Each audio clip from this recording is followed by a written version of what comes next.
ನಮಸ್ಕಾರ, ಲೋಕಾಯುಕ್ತ ದಾಳಿ ಟಿವಿಗೆ ಸ್ವಾಗತ. ನಾನು ಗಾಯತ್. ಫ್ರಾನ್ಸ್ನ ಏವಿಯನ್ ಲೆ ಬೈನ್ಸ್ನಲ್ಲಿ ನಡೆಯುತ್ತಿರುವ G7 ಶೃಂಗಸಭೆಯಲ್ಲಿ ಭಾರತ ಪ್ರಧಾನಿ ನರೇಂದ್ರ ಮೋದಿ ಮತ್ತು ಅಮೆರಿಕದ ಅಧ್ಯಕ್ಷ ಡೊನಾಲ್ಡ್ ಟ್ರಂಪ್ ಭೇಟಿಯಾಗಿ ಪರಸ್ಪರ ಕುಶಲೋಪರಿ ವಿಚಾರಿಸಿದ್ದಾರೆ. ಸುಮಾರು 16 ತಿಂಗಳ ಬಳಿಕ ಉಭಯ ನಾಯಕರು ನೇರ ಮುಖಾಮುಖಿಯಾಗಿ ಮಾತುಕತೆಯನ್ನು ನಡೆಸಿದರು.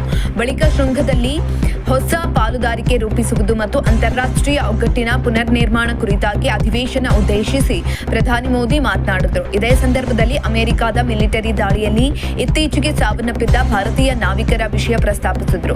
ಟ್ರಂಪ್ ಸಮ್ಮುಖದಲ್ಲೇ ಭಾರತೀಯ ನಾವಿಕರ ಸುರಕ್ಷತೆ ಬಗ್ಗೆ ದನಿ ಎತ್ತಿದ್ದಾರೆ. ಸದ್ಯ ಪಶ್ಚಿಮ ಏಷ್ಯಾದಲ್ಲಿ ಶಾಂತಿ ಒಪ್ಪಂದದಲ್ಲಿ ಪ್ರಗತಿಯನ್ನು ನಾವು ಸ್ವಾಗತಿಸುತ್ತೇವೆ. ಆದರೆ ಕಳೆದ ಕೆಲ ದಿನದಲ್ಲಿ ನಮ್ಮ ಮಿತ್ರ ರಾಷ್ಟ್ರಗಳಲ್ಲಿ ಜೀವ ಮತ್ತು ಆಸ್ತಿಪಾಸ್ತಿ ನಷ್ಟಕ್ಕೆ ಈ ಸಂಘರ್ಷ ಕಾರಣವಾಗಿದೆ. ಹಾರ್ಮುಜ್ ಜಲಸಂಧಿಯ ನಿರ್ಬಂಧದಿಂದ ಸಮುದ್ರ ವ್ಯಾಪಾರಕ್ಕೆ ಉಂಟಾದ ಅಡ್ಡಿಯು ಜಾಗತಿಕ ಆರ್ಥಿಕತೆಯ ಮೇಲೆ ಪರಿಣಾಮವನ್ನು ಬೀರಿದೆ.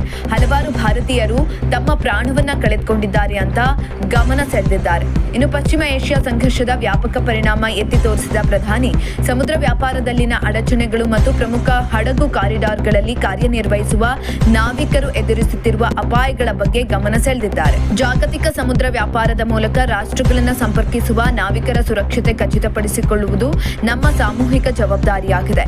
ಸಮುದ್ರ ಮಾರ್ಗಗಳು ಸುರಕ್ಷಿತವಾಗಿರುವುದನ್ನ ಮತ್ತು ನಾವಿಕರ ಭಯವಿಲ್ಲದೆ ತಮ್ಮ ಕರ್ತವ್ಯ ನಿರ್ವಹಿಸಬಹುದು ಎಂಬುದನ್ನು ನಾವು ಖಚಿತಪಡಿಸಿಕೊಳ್ಳಬೇಕು. ಅದಕ್ಕಾಗಿ ಅಂತಾರಾಷ್ಟ್ರೀಯ ಸಹಕಾರ ಬಲಪಡಿಸಲು ಭಾರತ ಎಲ್ಲಾ ದೇಶಗಳೊಂದಿಗೆ ಕೆಲಸ ಮಾಡಲು ಸಿದ್ಧವಾಗಿದೆ ಅಂತ ಪ್ರಧಾನಿ ತಿಳಿಸಿದರು. ಇನ್ನು ಅಮೆರಿಕದ ಅಧ್ಯಕ್ಷರೊಂದಿಗಿನ ದ್ವಿಪಕ್ಷೀಯ ಮಾತುಕತೆಗೆ ಒಂದು ದಿನ ಮೊದಲು ಪ್ರಧಾನಿ ಮೋದಿ ಈ ವಿಷಯವನ್ನ ಪ್ರಸ್ತಾಪಿಸಿದ್ದಾರೆ.